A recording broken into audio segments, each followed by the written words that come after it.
Hey guys, so I have a theory.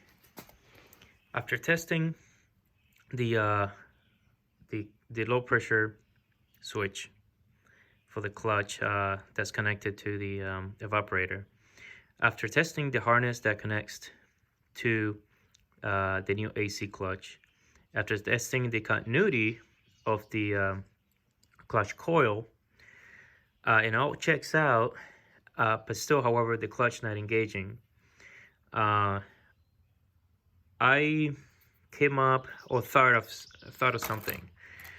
I recently did an 8-rib pulley conversion on my Saleen Mustang. So I had to replace the pulley with an 8-rib that belongs to a 2000 F-150, which the compressor itself from the 2000 F-150 is the exact same one that's on the Mustang. I mean, that actually fits on many different cars, pretty standard. However, what is non-standard is not just the size of the pulley, but what's important is the inside diameter of the pulley. The bearing fits fine. I can put the I can slide this on here and it fits perfectly. This is the 8-rib pulley, the new one. However, right away you can notice there's a difference in size of the outside diameter. And the outside diameter is the one that gets real close to the AC clutch. I'm sorry, to the AC coil. So why is that important? You can tell right away that this is thicker, slightly thicker, that this is the 6-rib pulley. So this inside portion here is slightly thicker than the one here. And why is that important?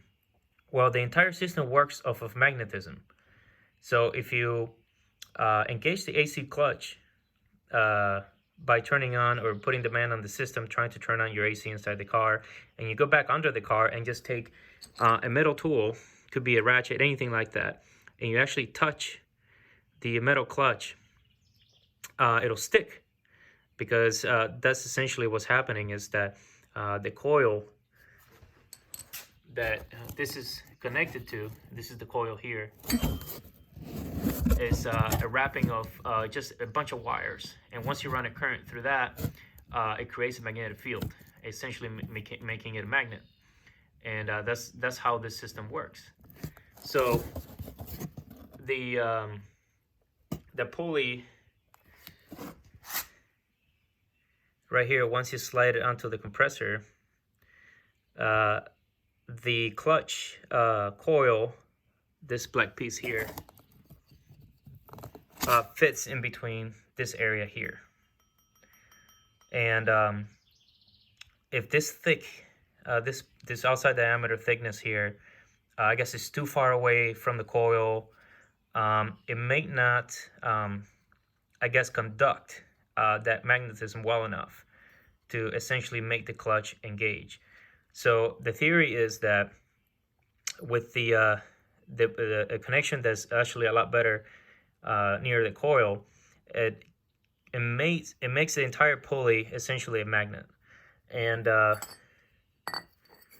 it magnetizes the clutch part of it.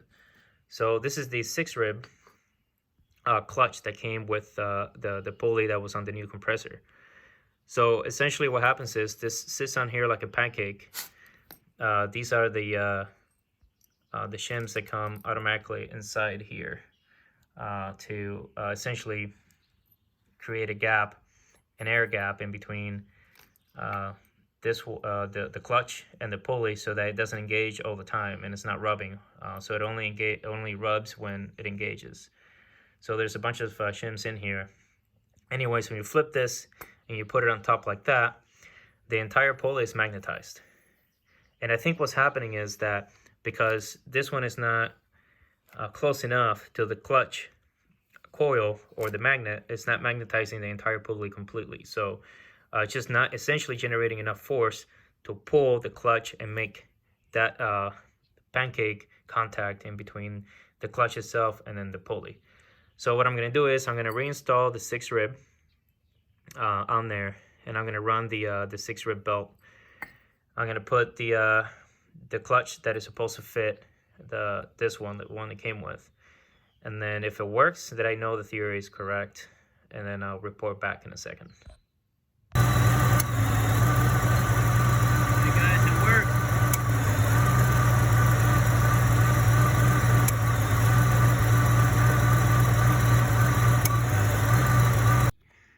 Okay, so I'm very happy with the results, and my theory is confirmed.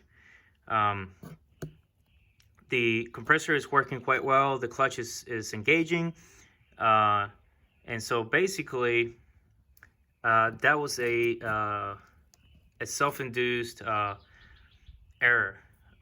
By swapping over to an 8-rib pulley system, I didn't know that the AC clutch coil needed to also match the correct size pulley. So just because the pulley slides right on there doesn't mean that it's going to work properly. So now I have two options. I can either order an AC coil from an F-150, a 2000 F-150 to match the pulley, or I can replace the compressor itself from a 2000 F-150, which comes completely assembled with the correct size pulley and AC clutch coil on there. I sure hope this was helpful. There are tons of videos out there already on how to troubleshoot in your AC system if you're having issues not related to your pulley size. But if you'd like me to post something similar to that, it'll help you guys out, let me know, and I'll be more than happy to do that.